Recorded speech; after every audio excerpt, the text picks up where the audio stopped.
number 10, viimane osa minu aastasest suhtest kolumbulasega. Let's go! Tänane osa on pisut teistsuguses formaadis, sellepärast, et ma räägin eelkõige minu 5-6 suhtest, sõprussuhtest Pauliinega ja kuna mul on meie vaheline vestlus kõik alles, siis ma teen screenshoti video ja enam-vähem räägin läbi, mida ma läbi elasin ja miks see sõprussuhe lõpuks täiega sakkis ja mis Andreesist sai ja mis Pauliinest sai.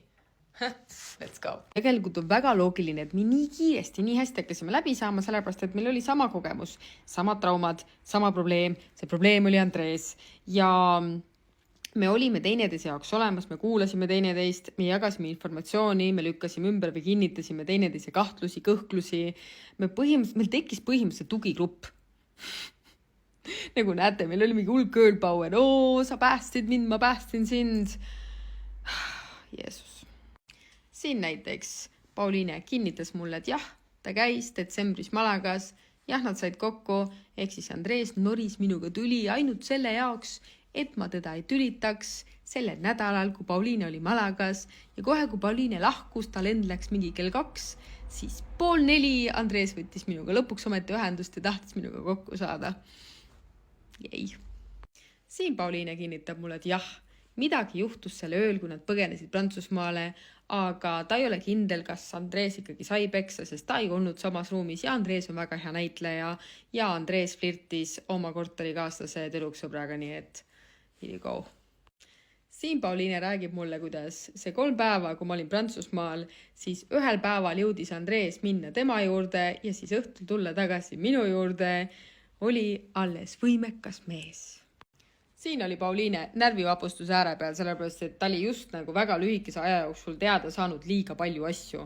Ehk siis kõik need valed ja manipulatsioonid ja kõik, mis oli ja kõik, mida ei olnud. Ja siis ma üritasin teda haipida, sest girl power. Te kõik tahtsite teada, mis mu testi tulemused olid. Tada!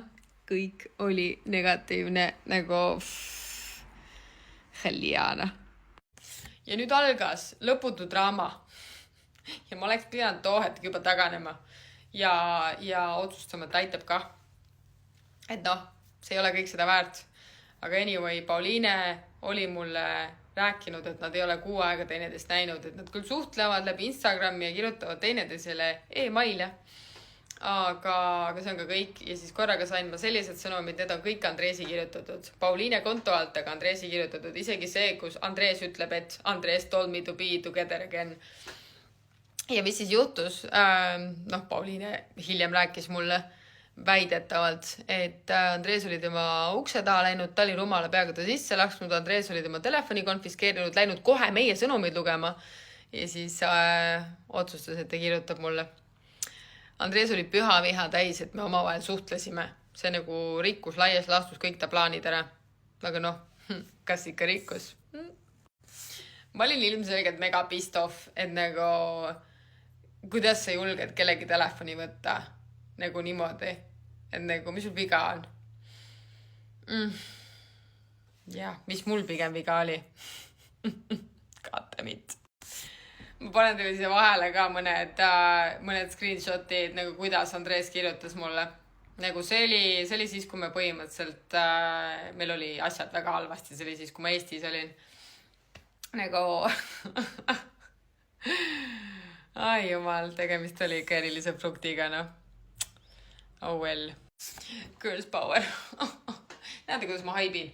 See oli see, kui ta oli nagu Andreesi oma koju lastud ja siis vist jälle nagu välja visanud ja siis ma olin nagu mingi you can do it!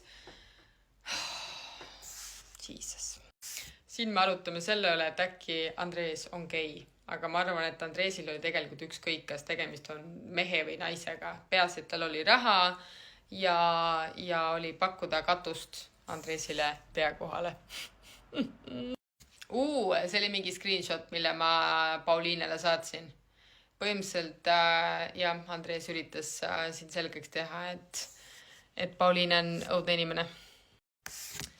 Ja siin Andrees üritas selgeks teha, et ma ei tohiks temaga kontaktis olla. see oli lihtsalt kahjulik talle, nii et ta üritas nagu igasuguste nurkade alt mulle selgeks teha, et ma ei tohiks Pauliinega rääkida. Ja nüüd me oleme jõudnud perioodi, kus Pauliine ütles mulle, et ta läheb joogafestivalile ja siis korraga ta nagu päevade viisi ei võtnud enam ühendust minuga ja ma olin veendunud, et Andres hoiab teda kusagil keldris kinni. Ja ma võtsin nagu kõikide tema sõpradega ühendust ja küsisin, et kas te teate Pauliinest midagi. Mul oli nagu reaalselt hirm, on ju. Aga reaalsuses oli lihtsalt Pauliine Andresiga ja Andres oli jälle tema telefoni ära konfiskeerinud ja saatis mulle mingid häälsõnumeid. Ma panen teile need häälsõnumid ka siia vahele. Ja. Mira, Lisbeth. I don't know the game you have between you and Paulina, whatever. Paulina, we are together since some weeks. I know that she's lying to you. I don't know what. You don't need to search or look for anything. I will start to upload pictures with all the people who I know because I have a lot of friends. I know people. So stop it, really. Stop it. Ja siin Pauliina vastas mulle, et kõik on okei ja nad on koos jälle ja näete, he took my phone this morning. Lugege ise. Nagu, eks siis pärast seda, kui ma olin jälle Pauliinet haipinud, et ei ole vaja nagu Andresi juurde tagasi minna ja you are stronger and better than that. Siis ta lasi jälle Andresi sisse ja nad olid jälle koos. Ja siin nad jälle ei olnud koos. Siin Pauliine väidab, et Andres on muutunud mees ja on lõpuks mõistnud, et võib-olla nad ei peakski koos olema ja mida iganes. Ja nüüd me oleme punktis, kus põhimõtteliselt samas punktis, kus me alustasime, eks siis Pauliine on jälle mega vihane Andresi peale. Politsei otsib või ajab Andresi taga. Pauliine jagab tema aadressit ja kontakti ja mida iganes on ju. Samal ajal Andres on mega närvis Pauliine peale. Ehk siis põhimõtteliselt me oleme jõudnud selle 4 kuuga samasse punkti tagasi, mis on nagu positiivne, eks ole. Ja nüüd me jõuame siia. Selleks hetkeks me olime juba mõned nädalad rääkinud nagu normaalsed inimesed. Ta rääkis oma kassist, oma joogatundidest, ma rääkisin oma salsatundidest ja kuidas mul siin Hispaanias läheb, me rääkisime ilmast. Me rääkisime väga vähe Andresist. Lõpuks ometi on ju. Ja siis out of the blue Pauliina ootab Andresi last ja arvab, et minuga ei ole mõtet enam nagu rääkida. Mäletan, et ma olin nii pettunud. Ma olin nagu nii pettunud. Kõik need kuradi 5 kuud, oled inimesele toeks, näed vaeva, üritad aidata. Aga lõppkokkuvõttes me räägime ikkagi, tegemist oli võõra inimesega, nagu Liis, mida sa üldse arvasid, nagu mida sa lootsid, mida sa mõtlesid, on ju. Vähemalt sa pingutasid. Mis seal ikka, Ja kuidas see lugu siis lõppes? Ma olen nii palju kuulnud, et Pauliine sünnitas selle lapse, keeldus Andresi nime sünnitunnistusele panemast, põgenes selle lapsega Indiasse ja mingi hetk Andres visati Prantsusmaalt kusagile laeva peale ja saadeti Kolumbiasse tagasi ja sealt ei ole võimalik enam aastaid Euroopasse tagasi tulla, sest ta rikkus oma viisat, eks ole. Ja muud miskit, mina ei ole Andresiga rääkinud, ma ei ole Pauliinega rääkinud, nii et ja mul ei ole rohkem infot. Selles mõttes, et see viimased 5 kuud oli täielik aja raiskamine. Tõenäoliselt tegelikult mitte, nagu ma ise sain sellest traumast ja nagu sellest jamast üle tegelikult nagu Pauliine abiga. Ma sain välja rääkida, ma sain kõik vastused oma küsimustele, nii et selles mõttes nagu ma sain oma eluga edasi liikuda ja mis seal ikka.